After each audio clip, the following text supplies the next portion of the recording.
Hey, what's up? John Sonmez from SimpleProgrammer.com. I'm changing it up a bit, doing some videos sitting here at the table, answering some emails instead of standing at my desk. So, anyway, I thought this was a good one. This was one that I couldn't just answer. Sometimes videos that weren't intended to be made videos because the email I was just going to answer, do something with, they end up videos because I can't bring myself to just type an answer. There's more to talk about here. There's a lesson. So in this case, I got this email. I have to leave out some of the details here because basically I can't use the name of the product or anything like that. But I think it's a good concept here. So, wow.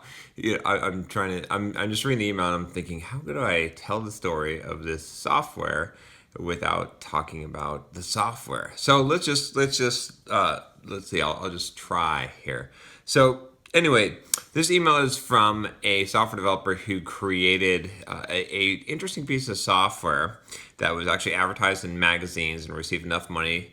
I'm actually reading the email now to it come to cover advertising and make money. Sold thousands of licenses to the federal government in the first year.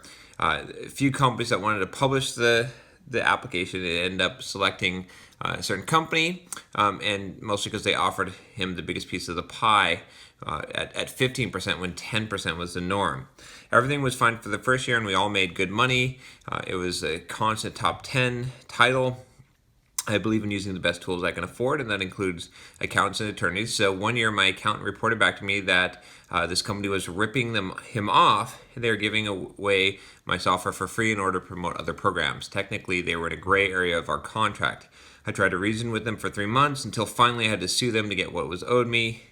I found the best IP attorney I could find in the area, and we sued them. After months of depositions, they caved and coughed up some money, basically.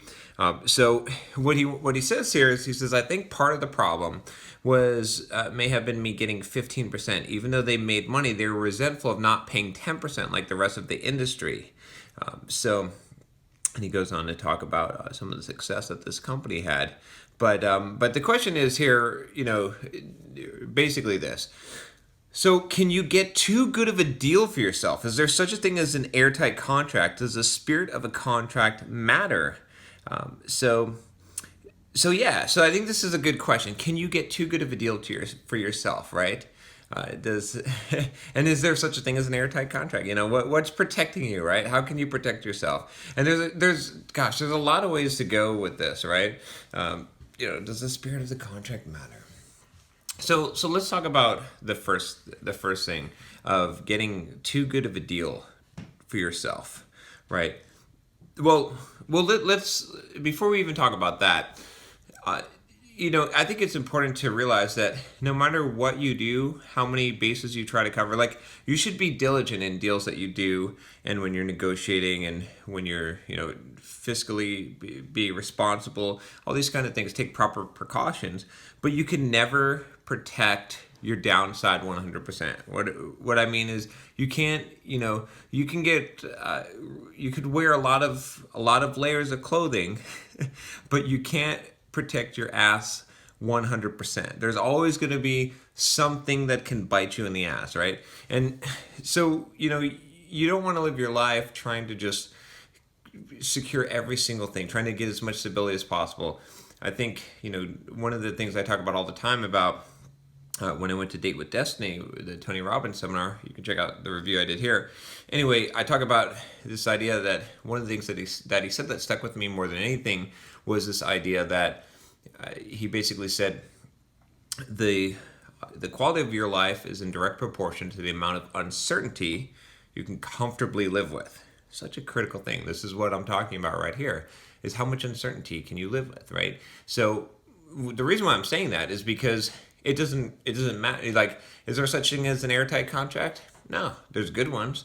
But even if you had an airtight contract, something else could ruin your fun. Someone can always come in and knock you out. There's all kinds of things that are going to blindside you in life, and you can't control against those things. You can be smart, you can take precautions, right? But don't try and completely control uncertainty. There are variables, right? Instead, be resilient.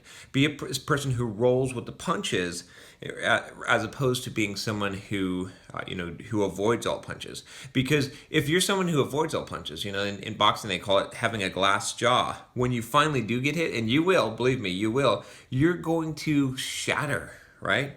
But if you're someone who rolls with the punches, if you're someone who gets hit all the time but is resilient, then you're, a great book actually on this exact subject by Nicholas Taleb, which is called Anti-Fragile. Go check out that book. That's a really, really good book, really good concept here that I'm talking about. So I'm actually derailing my own video by talking about that, because the real thing I was going to do the video on is, can you get too good of a deal for yourself? So I wanted to say that first, because I think that's, there's principles, right? And that's the higher principle. Principles sort of have an order, a hierarchy to them, if you will. And the higher principle here is be anti-fragile. The higher principle here is be resilient. The higher principle here is do not try and control everything in your life and to control uncertainty. Embrace uncertainty, become anti-fragile so that you actually benefit from uncertainty and you'll be more robust, if that makes sense. So anyway, the secondary principle, though, has to do with, can you get too good of a deal for yourself, right? Essentially, this is a question of, can you be so greedy that someone else's greed or envy destroys you? Yes, very much. It can happen a lot, right? So when you negotiate for deals, you want to make sure that deals are always win-win situations. And I'll give you a good example of this, right? So let's suppose that I hire someone to do some work for me, right? A contractor, let's say, to work at my house, okay? And let's say they're a carpenter. And let's say they say, okay, yeah, I can build you a built-in cabinet or whatever. It'll be beautiful. It'll be $3,000. Now, I think that's a little high, right? So, I negotiate it down, and we come down $2,500, right? His costs are maybe, he's making some money on it. He was overpricing it. He knew it to begin with. It's negotiation. It's fine. But I just start squeezing his ass, right? I just he's already booked the time for it. I basically, he's invested a lot of time. He's already invested a lot of time in estimates and on the phone, and he just, for whatever reason, I've got something on him. I'm able to squeeze him. So I squeeze him down as hard as I can. He says, okay, 2,300 is the best I could do. And I say, no, 1,900. And he says, no, I can't do 1,900. So I just squeeze him. I just turn the screws, and I get him down to $2,000, where he's barely making any money on the deal. Guess what's going to happen when he comes over to my house and builds those cabinets? He's going to run over. He's going to somehow figure out a way to get one over on me. Or he's going to do a shoddy job, right? He's going to cut corners, right? He's going to save himself some money. He's going to figure out some way to tack on an additional expense, right? He's going to figure out some way to screw me because I screwed him. I got too good of a deal for myself, and he's going to be resentful and envious of that, right? So he's going to get back at me. And so it wasn't a win-win situation. I didn't negotiate a win-win situation. Now, I'm not going to just take his $3,000 offer, right? I'm going to negotiate that down, but I need to find a reasonable point where he's happy to do the deal and I'm happy to have him do the deal. So a lot of times when I negotiate in those circumstances, I never want someone to, I never want to squeeze someone so hard that they feel like they're getting the raw end of the deal. If you ever leave someone feeling like they're going to get the raw end of the deal, they are going to stab you in the back. I guarantee you it's going to happen. They're going to look for the opportunity. They're going to look for the time when you're not looking where your feet are going, and they're going to stick their foot out and trip you, right? And then they're going to kick you when you're down. And that's just, human nature. Now, I'm not trying to say that everyone is like that, but if you give someone the raw deal, they are going to get you back. You have to watch yourself. So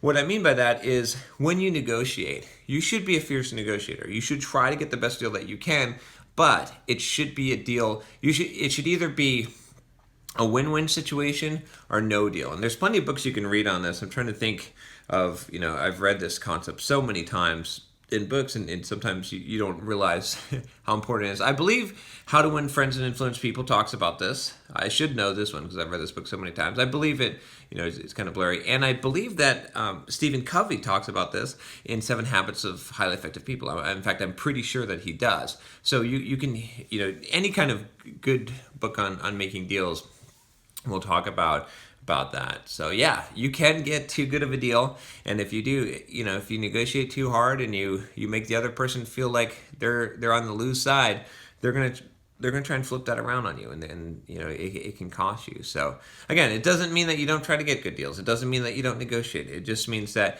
you just need to have a little bit of knowledge about the situation. And sometimes someone will offer you too good of a deal because they're in a desperate situation or whatnot.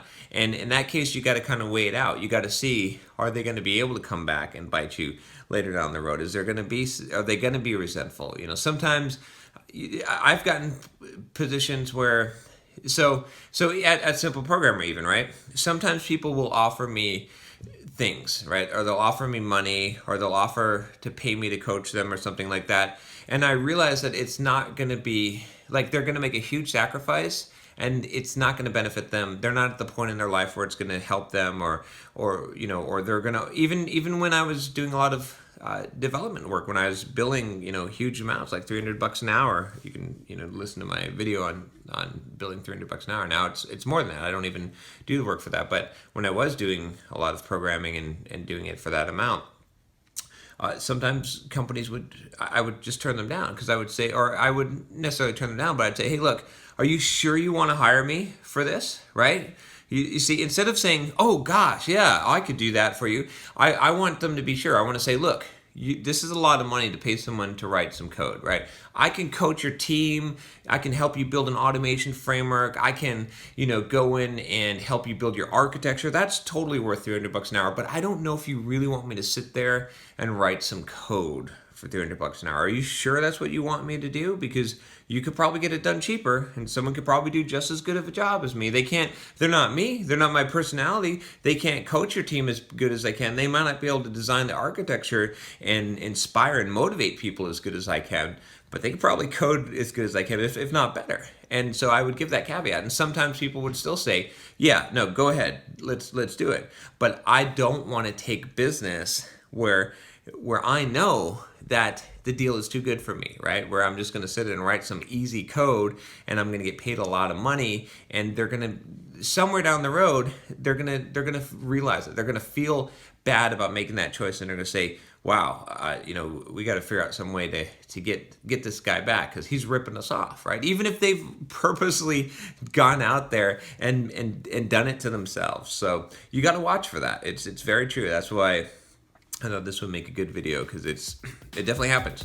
So anyway, if you like this video, subscribe to the channel. Like I say always, that's a good deal for you, right? It's a win-win situation. If you subscribe to the channel, I promise you, I will deliver to you videos that you will at least sometimes like, and I will have an extra subscriber. That is a win-win situation. So click the button and subscribe, and I'll talk to you next time. Take care.